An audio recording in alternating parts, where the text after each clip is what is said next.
stadium throughout the Midwest. Its arrival will thrill a nation. Its legacy is destined to change the world. Presenting Son of the Beast, the world's tallest, fastest, only looping wooden roller coaster. Son of Beast, only at Kings Island. Sequel to The Beast. This is the Son of Beast. Hey guys, welcome back to another video. The video you watched are from the announcement and the commercial that was played for Son of Beast. Son of Beast was the world's tallest, fastest, and only looping one roller coaster. Son of Beast would be a very problematic roller coaster and would cause headaches for Kings Island. And in this video we're going to get into some of those headaches, hiccups, and structural issues that Son of Beast had. So let's talk about Son of Beast a little bit. Son of Beast opened as the world's tallest, fastest, and only looping wooden roller coaster. Son of Beast still remains the tallest, fastest, and only modern day wooden roller coaster to include a vertical loop. Son of Beast stood at a height of 218 feet, had a 214-foot drop, and went 78 miles an hour. This ride was 7,032 feet long, making this the second longest wooden roller coaster ever built, only behind the father, the Beast. Son of Beast would open in 2000 and would be built by RCCA, or the Roller Coaster Corporation of America. This was a very shady company, and they would also make the Rattler at Fiesta, Texas, and some other awful wooden roller coasters that were super rough, unbearable, and caused headaches for their parks. RCCA's first coaster, the Rattler, would have to be modified every few years to make sure they could keep it operational. Son of Beast would have similar issues to the Rattler, just worse, with more height. RCCA would pass off most of their projects to sell corporations so that they could avoid being sued by the parks or people who rid or had problems with the attractions. So RCCA would work under the Roller Coaster Corporation of Ohio, or RCCO. These type of companies aren't necessarily illegal. However, they are sometimes used in illegal ways. And that's exactly what RCCA was trying to do. They were trying to make sure that Paramount could not sue them over the problems that they knew Son of Beast would have.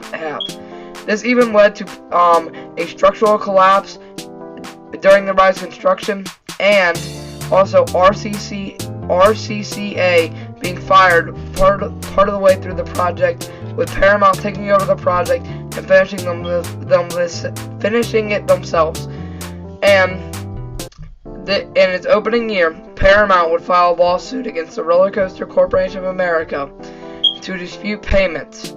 And this was going to be an interesting court battle because RCCA blamed Paramount for the problems that Son of Beast had, as it would blame Paramount for wanting to cut corners, cut costs, and also ignoring them on many things that would make the ride safer. However, with RCCA's record, I don't know who to believe, because RCCA's other coasters are not much better than Son of Beast was. And this would end up causing major headaches for the park, as in 2006, right after Cedar Fair would take over the park, Son of Beast would suffer its first major accident. This accident would happen on July 9, 2006. July 9, 2006, a train was running through the Rose Bowl section of Son of Beast when a structural support piece at bend 290 was weakened and caused the track to sag. They would send a second train across the track. This second train would not come out as unscathed, as the wooden support piece would completely crack, causing the ride to violently jolt. However, the ride would make it back to the station, and the ride operators noticed the injured state of the guest and decided to stop the ride at the lift hill.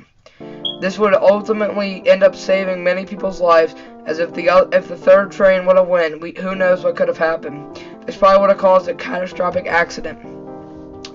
Son of Beast needed to be changed. Cedar Fair knew that there was many problems with the structure, and they would work with a few companies on fixing this. This would include adding lighter trains and removing the vertical loop. The vertical loop had to be removed because the lighter trains that they were using could not complete the loop, and they thought that this would fix Son of Beast. However, this ultimately made the ride rougher, and they also removed the best part of the ride, the vertical loop.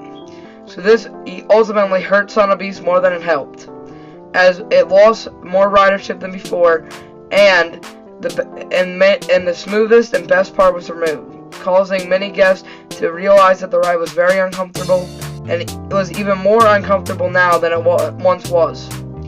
And this was actually caused by Paramount's decision to add a vertical loop halfway through the ride, because this would require them to use heavier trains that caused more stress on the structure than was needed. So to dispute this, Cedar Fair would end up buying the Gerstlauer trains, which would bounce up and down off the track, causing even more issues. And this wouldn't even fix all of Son of Beast's problems, as in 2009 there would be another accident on the ride. This one only included one person, but would ultimately shut down the ride for good.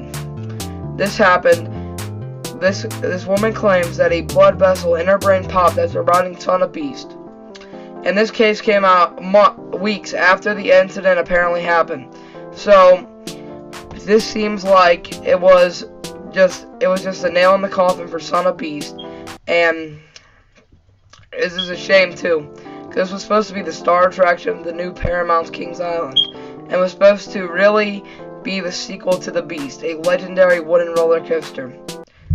His father spread pandemonium throughout the Midwest. His legacy changed the world, and now he's back for vengeance.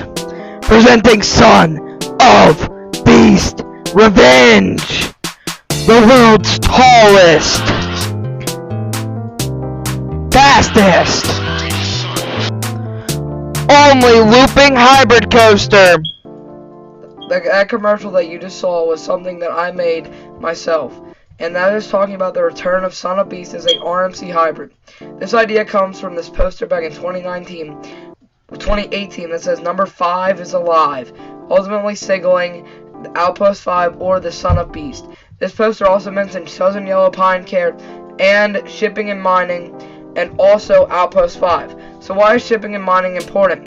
Because this could connect to Cargo Loco and Soul Spin, and signal that Kings Island is planning to bring back the Son of Beast at some point as part of the new Adventureport section of the park.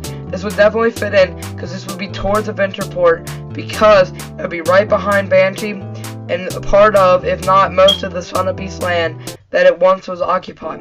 If you weren't aware, Banshee takes up very little of what land Son of Beast used, and you could fit about 2 or 3 more Banshees in the land that Son of Beast once occupied. So there's plenty of room to use Outpost 5 to build a new coaster to replace the legendary Son of Beast. Why Rocky Mountain Construction? Well, simple. Rocky Mountain Construction is one of the best roller coaster companies currently, and builds some amazing coasters such as Steel Vengeance, Iron Gwazi, and Iron Rattler and Zadra. These are all amazing roller coasters, provide good airtime, and are definitely the best rides in the park. This is a layout I made, and I hope you enjoy it. This will have many moments of airtime, a massive lift hill at over 200 feet tall, and also provide the best ride experience at Kings Island. RMC Son of Beast would be the world's tallest, fastest, and longest hybrid coaster, and the only one to include a vertical loop. This would be the best addition in Kings Island history, and ultimately change the park for the better. Without this ride, Kings Island would not be able to celebrate the Beast's 50th anniversary the way they can. With a RMC Son of Beast coming for the Beast's 50th birthday, it would line up with Son of Beast being connected to the Beast's birthday, as it was announced for the Beast's 30th birthday, closed for good on the Beast's 40th birthday, and now they can bring it back for the Beast. No, closed forever on the Beast's 30th birthday, was announced for his 20th, and now they can bring it back for the Beast's 50th. They teased it in the 2019 season, or also the Beast's 40th birthday. So this will be 10 years since the teasers have came out. And I think that this would be the best addition in Kings Island history, and change the park for the better. As Kings Island is really missing a top 10 roller coaster, and RMC Son of Beast would be the absolute perfect way to build a top 10 roller coaster for one of the best parks in the world. As Kings Island has many amazing supporting roller coasters, but they're just missing that one coaster that everyone can go in there and be like, yes, that's the best ride at the park. Kings Island's missing that compared to many others. Bye, guys.